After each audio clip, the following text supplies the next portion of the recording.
아멘. 우리는 똑같은 역사를 겪고서도 어떤 측면에서 그 역사적인 사건을 바라보느냐에 따라서 해석이 너무나 다르다라는 사실을 알고 있습니다. 이와 같이 세상을 바라보는 관점을 세계관이라고 하는데요. 오늘 본문은 예수 그리스도를 믿는 성도라고 한다면 어떤 관점으로 세상을 바라보아야 하는가, 세상에서 일어나는 일들을 어떠한 관점으로 바라보아야 하는가 하는 것을 살펴볼 수 있는 아주 좋은 본문이 됩니다. 우리가 함께 본문을 묵상하시면서 오늘 우리의 세계관을 돌아보고 성도로서 올바른 관점으로 세상을 바라보고 이해하고 있는가 하는 것을 점검해보는 시간을 가져보려고 합니다. 먼저 오늘 본문의 상황적인 배경을 간략하게 말씀을 드리고 들어가도록 하겠습니다. 오늘 본문은 시기적으로 보시면 12장 1절에서 밝히고 있는 바와 같이 6월절 엿새 전에 있던 일입니다. 여기서 6월절은 매년 반복적으로 다가오는 여느 때의 6월절과는 다른 좀 특별한 날이었는데요. 이때의 6월절에 어린 양으로 예수님께서 십자가에서 돌아가시게 되는 그때가 됩니다. 그래서 오늘 보면 이어지는 12장 12절을 보시면요. 예수님께서 이제 예루살렘 성으로 입성하시는 장면을 그리고 있죠. 다시 말해서 오늘 본문의 시기적인 상황은 예수님께서 십자가를 지시기 전인데 그것도 아주 근접한 시기라는 것을 알 수가 있는 것입니다. 유대인들은요, 이 절기를 지키기 위해서 항상 전국 각지에서 예루살렘 성전으로 모이는 대이동이 있었습니다. 그래서 오늘 본문 9절에서도 유대인의 큰 무리가 몰려왔다라고 하는데 바로 이 큰 무리들이 절기를 지키기 위해서 모여든 사람들이 예수님을 보러 모여든 것을 기록한 것이죠.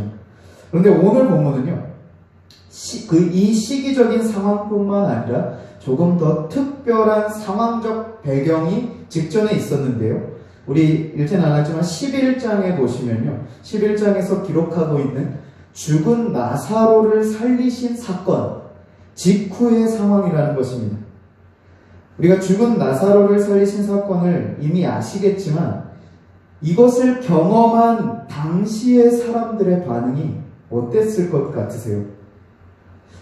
당시에는 지금처럼 SNS나 이런 스마트폰이나 이런 연락수단이 발달해 있지 않았기 때문에 이 소문이 빠르게 지구 반대편까지 갈 수야 없었겠지만 적어도 그 지역 사회의 어떤 관계망을 통해서 입에서 입으로 전해지며 수많은 유대인들이 이 기적의 소식을 접하게 되었을 것입니다.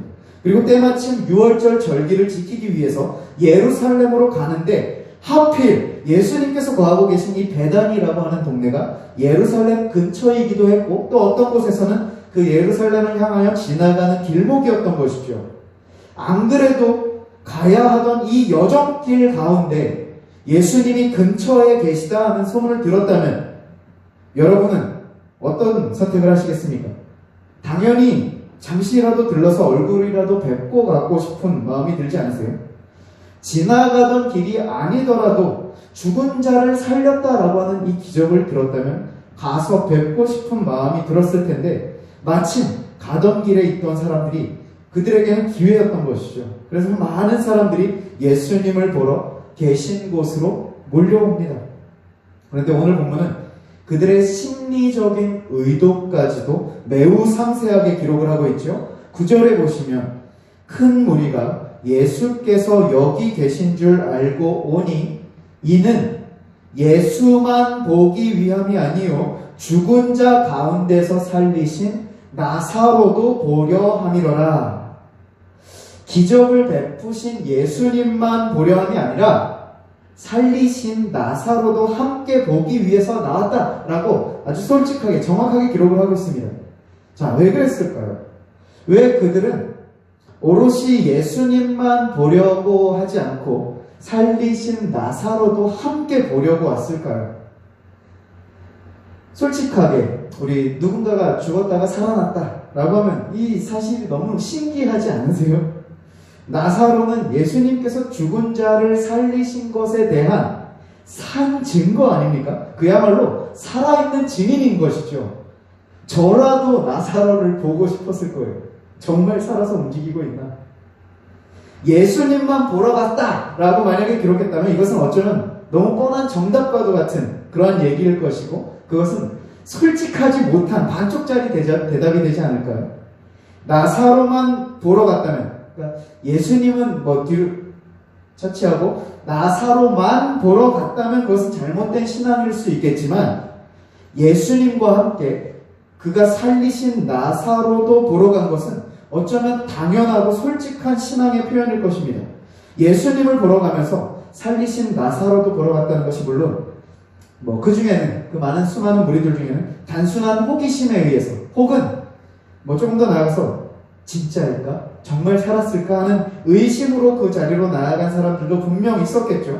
그런데 오늘 본문에 그렇게 나아간 자들, 물론 가운데 전부는 아닐지는 모르겠지만, 그 나사로 때문에 많은 유대인이 예수님을 믿게 되었다라고 기록하고 있다는 사실입니다. 죽었다가 살아난 나사로는 그 이후에 그의 모든 행적이 부활의 증거이자 기적을 베푸신 예수님을 증거하는 증인의 삶을 살았던 것이었습니다. 사람들은 나사로가 살아서 돌아다니는 것을 보지만 그 자체만을 본 것이 아니라 그를 통해서, 그가 살아서 돌아다니는 것을 통해서 예수님의 놀라우신 능력을 보게 되었던 것이죠.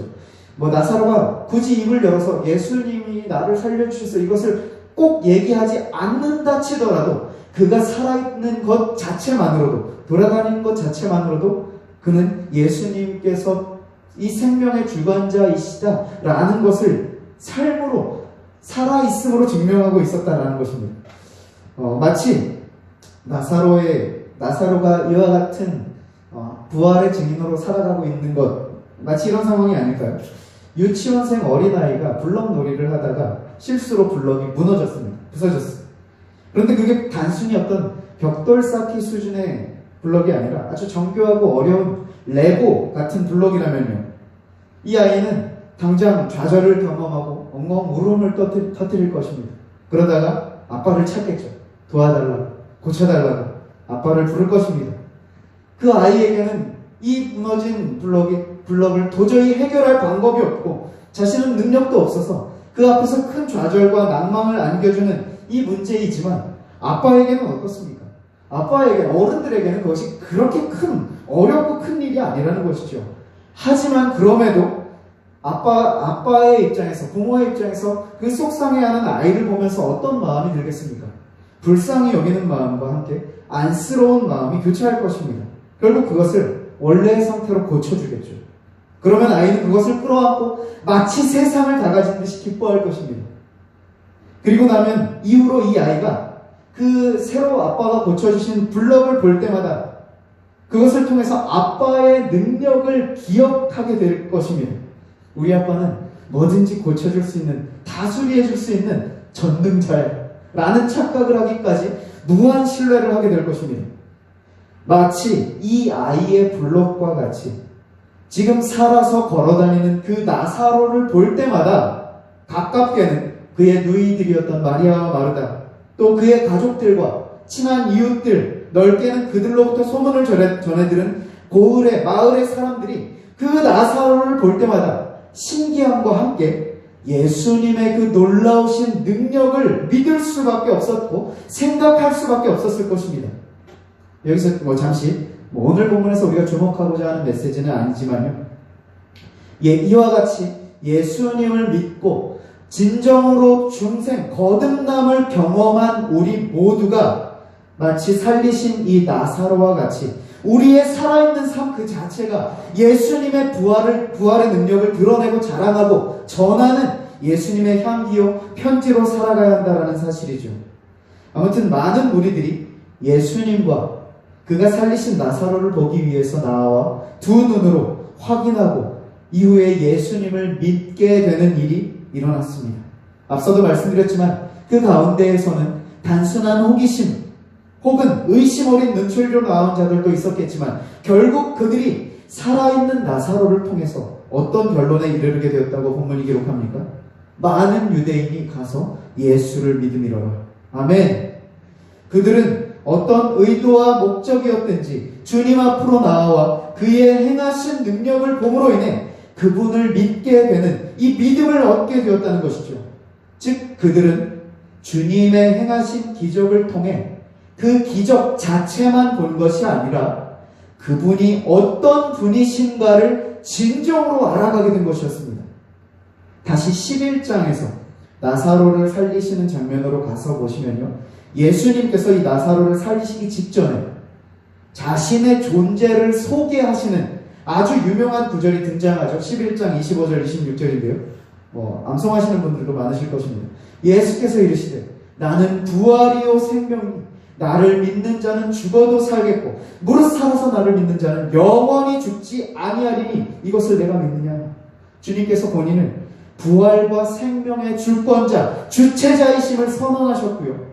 실제로 이 말씀을 하신 이후에 생명이 떠났던 나사로에게 다시금 생명을 허락해 주심으로써 그 말씀이, 예수님께서 선언하신 이 말씀이 진짜임을 스스로 증명하신 것이 바로 나사로를 살리신 사건의 의도였던 것입니다. 물론 나사로를 살리신 것은 나아가서 후에 예수님께서 십자가에서 죽으시고 다시 살아나심으로 부활이요 생명이라 하신 말씀에 대한 완전하고 확실한 증거를 보여주실 것에 대한 예고편이기도 했지만 굉장히 중요한 의미가 있었던 그러한 사건이었던 것입니다. 오늘날 우리는 어떻습니까? 오늘날 우리는 이미 성경을 통해서 예수님께서 나사로를 살리는 이 기적을 베푸신 것과 심지어 십자가에서 본인이 죽으셨다가 다시 살아나신 이 모든 일들을 목격한 증인 아닙니까? 엄밀히 말씀을 드리자면 우리는 부활을 간접적으로 목격한 증인이기도 하지만 또한 죽었던 나를 살리심을 직접적으로 경험한 당사자이기도 합니다. 물론 오늘은 일단 목격한 증인에 조금 더 초점해서 말씀을 드리도록 하겠습니다. 간접적으로 주님의 부활과 그분의 기적을 목격한 자라고 할 때 우리는 무엇을 보십니까? 단지 그분의 기적과 이사만 보십니까? 아니면 그분을 통해, 그 일을 통해 우리에게 허락하신 믿음을 보십니까? 그분의 놀라운 능력만 보십니까? 아니면 그 능력을 베푸신 분이 어떤 분이신가를 보십니까? 바로 오늘 우리가 깊이 살펴보고자 하는 부분이 이것입니다. 분명 지금까지 말씀을 드린 많은 무리들, 그들은 살리신 나사로를 통해서 주님의 기적만 본 것이 아니라 예수님께서 정말 부활이시오 생명의 근원이심을 보고 그를 믿는 자리로까지 나아가게 되었습니다. 하지만 똑같이 살리신 나사로와 그 일을 행하신 예수님을 보며 전혀 다른 반응을 보인 한 무리가 등장을 합니다. 10절에 보시면 대제사장들이 나사로까지 죽이려고 모의했다라고 합니다. 왜요? 왜 대제사장들은 예수님은 물론 나사로까지 죽이려고 하는 이 악한 마음을 품게 되었을까요? 가장 큰 오늘 본문에 드러난 이유는 11절입니다. 나사로 때문에 많은 유대인이 가서 예수님을 믿게 되었기 때문이다 라고 하죠. 이스라엘 백성들을 대신해서 하나님께 제사 드리는 일을 집례하던 대제사장들이 왜 예수님과 나사로를 죽이려는 모의를 했는가? 나사로 때문에 많은 유대인이 예수님을 믿었기 때문이다 라는 것입니다. 이렇게 볼 때 이 대제사장들이 살인을 저지를 만큼 싫어하는 일이 무엇임을 알게 됩니까? 사람들이 예수님을 믿는 일이 그만큼 싫고 그들에게 있어서는 그를 죽여서라도 막아야 하는 일이라고 생각을 했던 것이죠. 한번 생각해 봅시다. 대제사장이라고 하는 사람들이 살인을 막 밥 먹듯이 하는 사람들입니까? 사람 죽이는 일을 아무렇지 않게 할 수 있는 그러한 사람들일까요? 성경에 기록된 타락한 대제사장들과 바리새인들이라 할지라도 그 사람들이 그토록 잔인하고 패역한 일만 일삼고 목숨을 경홀히 여기던 자들은 절대로 아니라는 것입니다. 하지만 그들이 예수님과 나사로를 죽이려고 모의할 만큼 그들에게 있어서 이 일만큼은 정당하다고, 살인을 해도 이 일만큼은 정의롭고 옳은 일이라고 확신했기 때문에 이러한 시도를 했던 것이죠. 이것을 단순한 어떤 질투와 연결해서 유대인들이 자신들보다 예수님을 더 좋아하게 되어서 그게 질투가 나서 죽이려고 했다라고 해석하는 경우가 있는데요. 그 이유가 전부는 아닐 것입니다. 단순한 질투 차원이 아니라 그들에게 있어서 예수님과 나사로를 죽이는 일은요, 마치 우리 일제시대 때 독립투사들이 자신의 목숨을 걸고서라도 일본의 앞잡이들과 요주의 인물들을 살해하려고 했던 시도와 같은 것이라고 스스로 여겼을 것입니다. 즉 다시 말해서 예수님과 나사로를 죽이려고 모의한 그 대제사장들은요, 내심 속으로 나의 손에 피를 묻힘으로써 무지하고 연약한 우리 백성들을 구하자 하는 아주 결의에 찬 결단을 가지고 모였을 것이라는 말씀입니다. 제가 이 대제사장들을 대변하고 옹호하기 위해서 이 얘기를 하고자 하는 것은 절대로 아닙니다. 설령 그들은 이와 같이 의도가 순수하게 백성들을 위하고 자신들의 신앙을 수호하기 위함이었다라고 하더라도 그들의 선택은 너무나 잘못된 선택이었다라는 사실이죠. 왜냐하면 예수님께서 어떤 분이십니까? 그들이 그토록 기다리던 하나님의 아들 메시아이시기 때문이죠. 그렇다면 그들은 왜 예수님과 그가 메시아이신 기적들이 그렇게 많이 보여졌는데 그 모든 증거들을 보고서도 그분을 메시아로 보지 못했을까요? 바로 이게 오늘 우리를 돌아보게 하는 핵심 요소가 될 것입니다. 저는 그것을 한 가지로 일단은 오늘은 축약해서 말씀을 함께 나누고자 합니다. 그것은 바로 자기중심적인 자세, 신앙의 자세 때문입니다. 이 대제사장들이 어떤 사람들이었습니까? 자신을 성결하게 구별하여 하나님 앞으로 나아가는 자들 아니었습니까? 이스라엘 백성들의 죄를 대신해서 하나님 앞에 사하심을 구하며 나아가는 일을 집례하는 자들 아니었어요? 하나님을 가장 가까이서 느끼고 보고 알아갈 수 있는 위치에 있던 자들이었습니다. 그런데 그들은 그 자리에서 하나님을 느끼지도 못하고 보지도 못했고 알지도 못했습니다.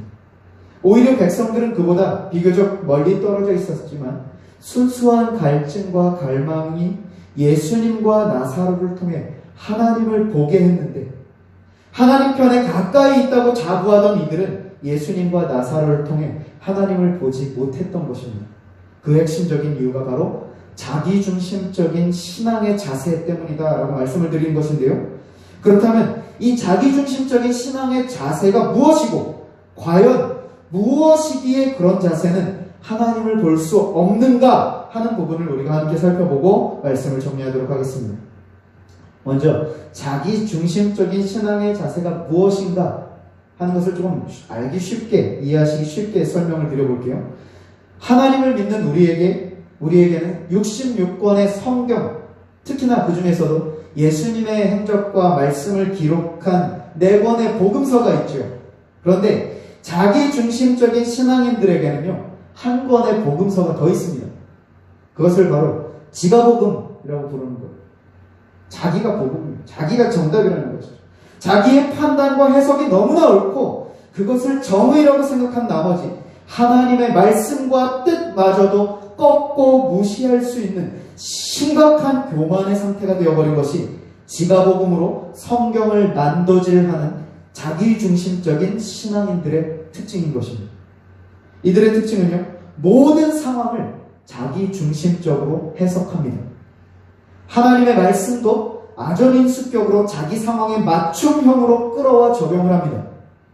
이러한 시도와 자세가 잘못된 것은 성경 말씀은요, 우리가 그 말씀에 맞추려고 해야 하는 것이지, 자기중심적인 신앙인들은 그 성경을 자신의 삶에 끼워 맞추려고 하는 이와 같은 잘못된 시도, 자세라는 것입니다.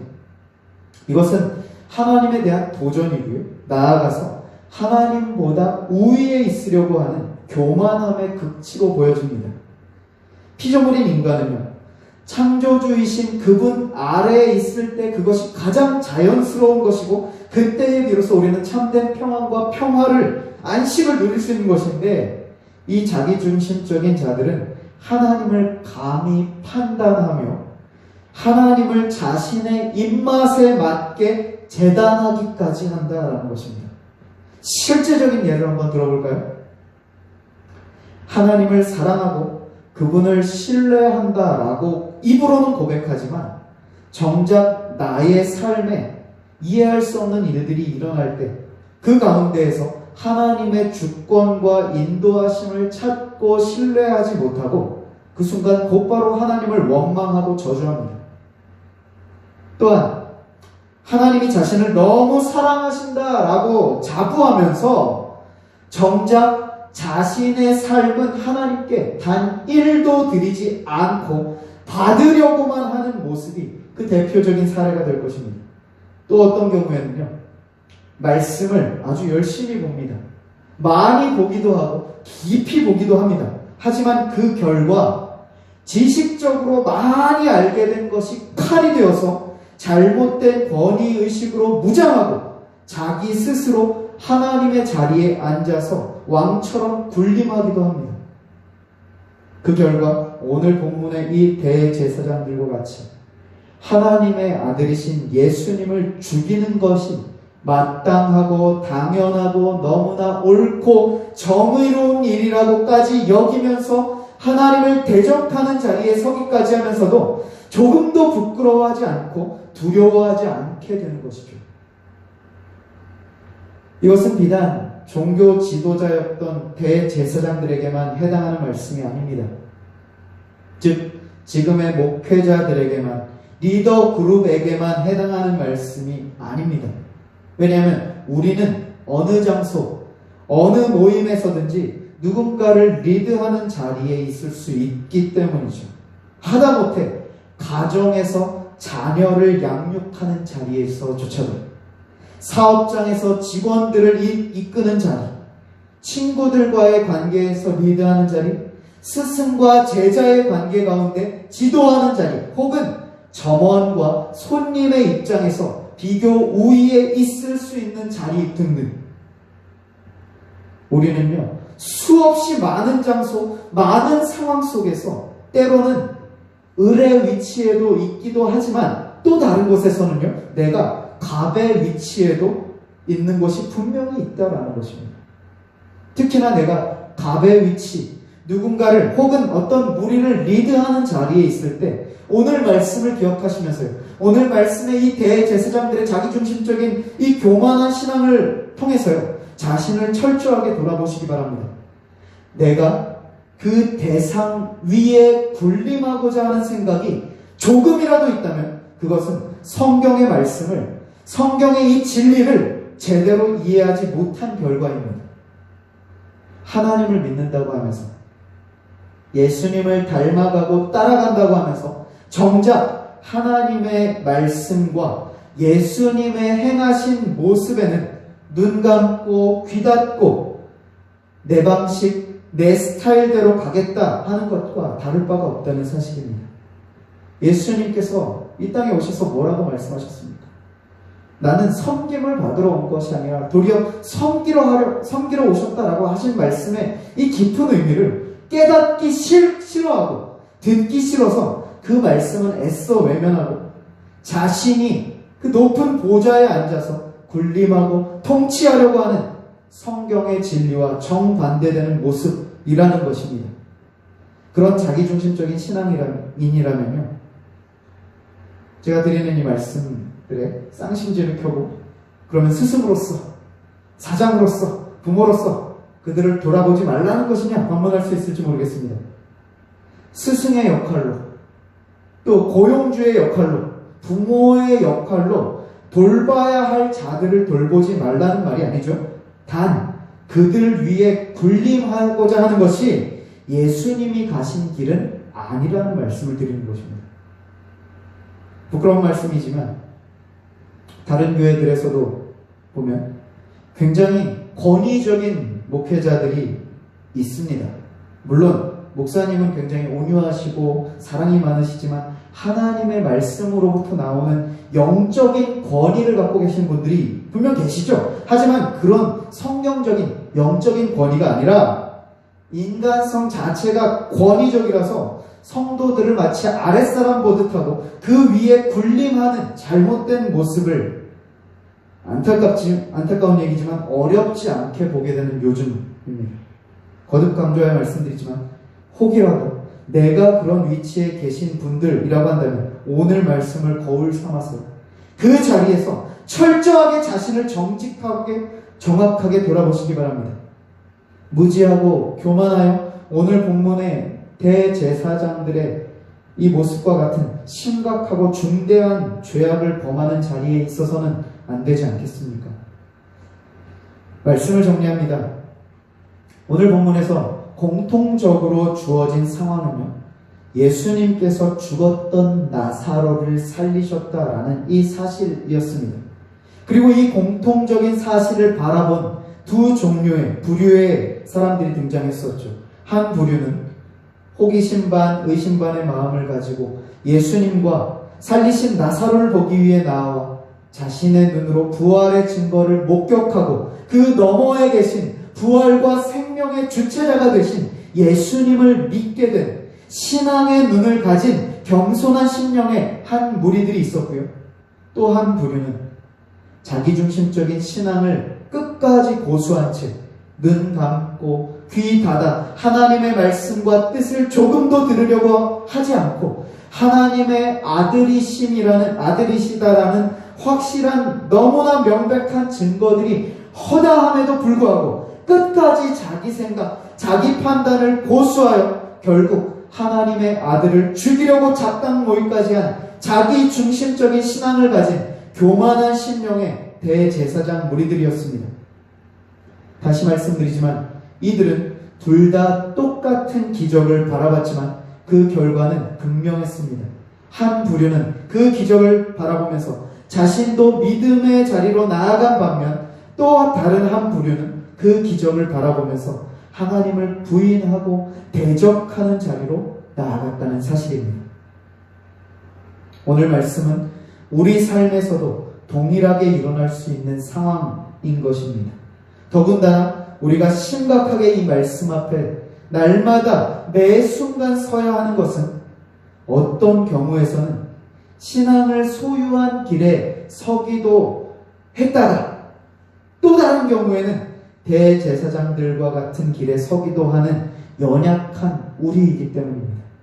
그래서 바울 사도는요, 고린도전서 10장 12절에서 우리에게 그런즉 선줄로 생각하는 자는 넘어질까 조심하라 라고 경계와 경고의 메시지를 선포하고 있는 것입니다. 내가 오늘 하나님의 뜻으로 충만하여 선 것처럼 여겨지시고 거칠 것 없는 상태인 것처럼 여겨지십니까? 바로 그때 자신을 주의하고 경계하시기 바랍니다. 그 충만함을 타인을 향해 쏟아내지 마시고요, 더 깊이 말씀 안으로 들어가서 그 하나님을 올바로 만나시기 바랍니다. 오늘도 하나님께서는 우리에게 온 우주를 통하여 말씀하며 찾아오시고 다가오십니다. 그것을 바라보는 나의 눈은 어떠하십니까? 겸손히 하나님의 음성을 듣고 그 주님을 만나고 그분의 뜻에 나의 삶을 드리며 우리 주님과 동행하며 나아가 그 자리로부터 부활의 주님을 만나 영원한 생명의 복을 받아 누리는 우리 모든 성도님들 2021년 한 해가 되어주시길 주님의 말씀으로 축복합니다. 기도하시겠습니다.